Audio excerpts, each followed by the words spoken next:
Picos glicêmicos. Será que você precisa se preocupar com eles? Será que você vai deixar de emagrecer porque você faz uma refeição com carboidrato e libera insulina? Ou será que você vai ficar diabético porque você come refeições com carboidrato? Vamos entender isso no vídeo de hoje. Como que essa história começou? Existe uma coisa que chama clamp hiperinsulinêmico. Basicamente, a gente pega uma pessoa e coloca insulina na corrente sanguínea dela por várias horas seguidas. Se te colocarem no laboratório, recebendo insulina na veia ali o dia inteiro, em altas doses, você vai começar a ficar resistente à insulina, que é na verdade o grande problema da diabetes tipo 2 e da pré-diabetes. É como se seu corpo não conseguisse utilizar de forma adequada a insulina e aí ele não tira tão bem a glicose da corrente sanguínea. Baseado nesses estudos, o que as pessoas pensaram? Se colocar insulina na minha veia aqui e ficar recebendo insulina o dia inteiro, eu vou ficar resistente à insulina? E se quando eu como carboidratos, eles acabam elevando a glicemia no sangue, acabam aumentando o açúcar no sangue e por consequência o pâncreas libera insulina? Então se eu ficar comendo refeições com carboidrato, aumentando a glicemia, aumentando a insulina, eu vou ficar diabético. Além disso, a insulina é um hormônio que pode estimular com que as nossas células captem gordura, armazenem gordura. Então eu vou parar de emagrecer se eu estimular a liberação de insulina? Acontece que não.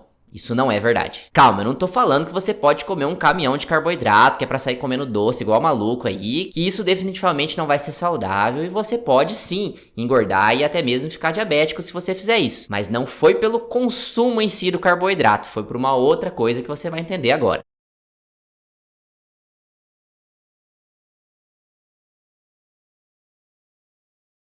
Por que eu digo que não são os carboidratos e nem essas elevações na glicose e na insulina que fazem com que você fique resistente à insulina e diabético? Pensa aqui comigo no caso dos atletas. A maioria dos atletas faz uma dieta riquíssima em carboidratos. Eles passam anos, décadas consumindo carboidrato no café da manhã, almoço, lanche da tarde, jantar, elevando a glicemia e a insulina em cada refeição, e eles não estão ficando diabéticos nem pré-diabéticos. Muito pelo contrário, eles têm uma ótima sensibilidade à insulina. E isso acontece porque eles não estão acumulando gordura corporal. E atualmente, a teoria mais aceita para principal causa da resistência à insulina, da diabetes tipo 2, pré-diabetes, é justamente o acúmulo de gordura. E eu vou te explicar agora o que acontece, eu tenho certeza que você vai achar incrível. Basicamente, quando a gente come calorias a mais, a gente vai armazenar. Inicialmente, a gente consegue armazenar de forma saudável, principalmente no nosso tecido subcutâneo, nessa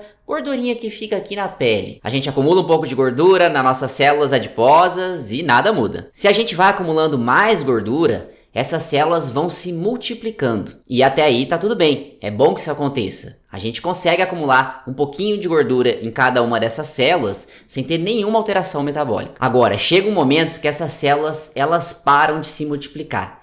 E aí elas começam a crescer demais. Só que imagina que essas células estão aqui nessa sala que eu tô. O espaço está limitado e as células estão crescendo, crescendo, crescendo. Acontece que tem um momento que elas estão tão grandes que uma começa a apertar a outra. Então uma célula começa a ficar tão grudadinha uma na outra que a célula que está depois delas para de receber oxigênio e nutrientes. Bom, e o que acontece é que essa célula morre, e não precisa ser nenhum especialista para entender que isso não é bom. Nesse momento, vai ser necessário que células do sistema imunológico entrem ali no tecido para fagocitar essa célula. Como, por exemplo, os macrófagos, que vão entrar lá no tecido adiposo e vão começar a liberar citocinas pró-inflamatórias. E é justamente aí que talvez a coisa comece a desandar. Porque a inflamação, ela está intimamente ligada à resistência à insulina. Essas citocinas inflamatórias, elas caem na corrente sanguínea, elas vão ser captadas pelo fígado.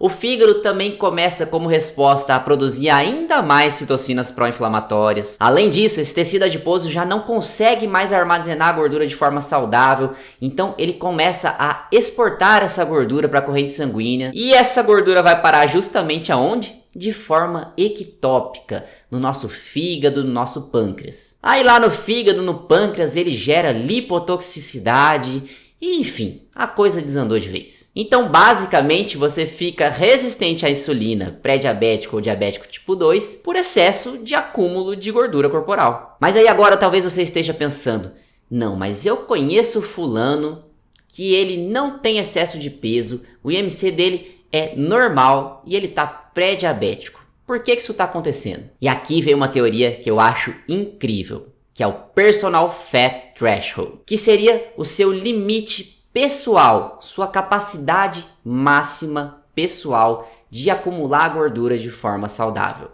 Passou desse limite, você começa a colher as consequências. Então, para explicar de forma bem simples como é que isso funciona, pensa que a gente tem duas formas de acumular gordura, como se a gente tivesse dois copos. Um desses copos é o nosso copo da gordura subcutânea, aquela gordura da pele. A gente vai acumulando gordura, esse copinho vai enchendo. E quando ele transborda, a gente começa a acumular gordura no nosso segundo copinho, no copinho da gordura ectópica, na gordura do fígado, gordura do pâncreas, por exemplo. Só que acontece que esse segundo copinho também consegue acumular um pouco de gordura. Só que se ele transbordar, aí a gente vai ter grandes alterações metabólicas. E o que acontece? Tem pessoas que o primeiro copinho, ele é muito grande. Por exemplo, tem várias mulheres que quando a gente faz um exame de bioimpedância, o percentual de gordura delas está alto. Só que o exame delas está perfeito, quando elas fazem um ultrassom de abdômen não tem gordura no fígado. Ou seja, tem pessoas que têm uma capacidade muito grande de acumular gordura de forma subcutânea. Em contrapartida, parece que tem algumas pessoas que têm uma baixa capacidade de acumular gordura subcutânea de forma saudável. O copinho da gordura subcutânea transborda rápido. E aí é aquele homem que a gente vai ver que ele tem um IMC normal, ele aparentemente está magro, mas ele já está com essa gordura mais central, visceral, ectópica. Então você pode ser o azarado que tem, por exemplo, um copinho de gordura subcutânea com uma capacidade pequena e também o copinho da gordura ectópica pode ser menor também. E aí, se você acumular um pouco de gordura, você já começa a ficar diabético. Muito provavelmente essa pessoa, ela ganhou gordura ao longo dos anos. Por isso que antigamente ela não tinha alterações e agora ela tem. E essa teoria ganhou muita força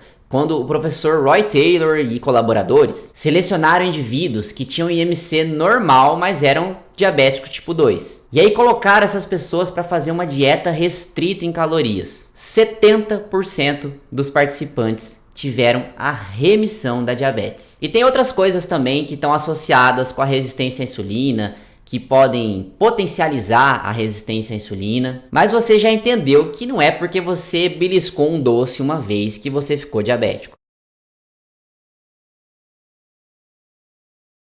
Além disso, existem fatores que podem potencializar essa resistência à insulina. Por exemplo, baixa massa muscular. Esse é um fator que está fortemente associado com diabetes tipo 2 e pré-diabetes. Estresse crônico também pode piorar sua resistência à insulina. Noites mal dormidas, aquele pessoal que tem turnos trocados, se isso acontecer de forma crônica, também pode prejudicar o seu metabolismo da glicose. Alguns períodos da vida, como por exemplo na adolescência, na gravidez e principalmente quanto mais velho você for ficando. Ser fisicamente inativo, não fazer exercício físico, algumas medicações e outros fatores podem agravar a sua resistência à insulina. Mas quando o assunto é dieta, se trata muito mais da quantidade do que você come do que você come. Embora sim, existem coisas que possam ter uma predominância de serem acumuladas de forma visceral se você consumir elas em excesso. Por exemplo, um estudo demonstrou que o excesso de alguns tipos de gordura saturada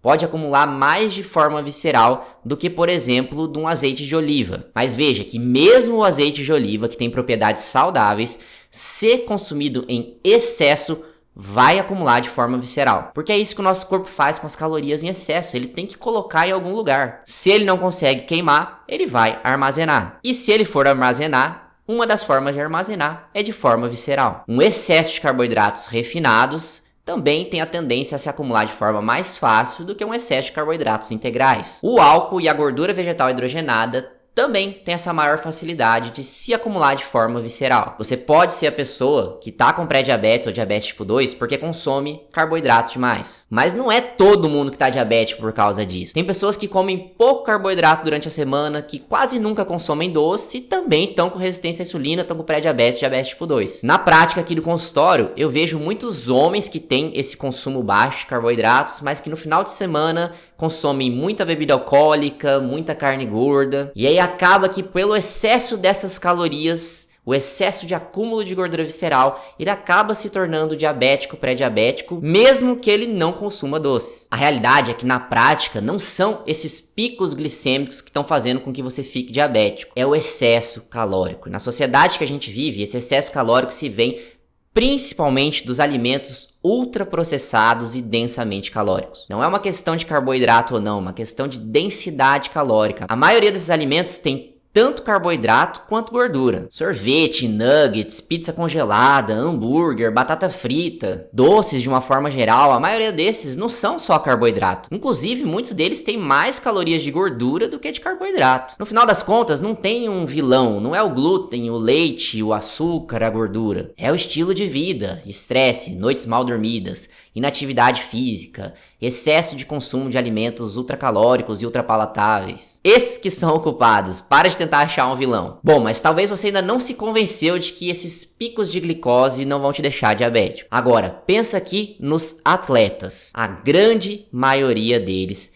tá consumindo uma dieta riquíssima em carboidrato, eu tô falando assim, muito carboidrato mesmo. Eles estão elevando a glicemia deles o tempo inteiro, durante anos, e eles têm uma sensibilidade à insulina melhor do que a população em geral. Por que isso acontece? Porque esses atletas que são sensíveis à insulina, eles não têm acúmulo de gordura visceral significativo. Ou seja, você entende que não foi o pico glicêmico, foi todo o contexto?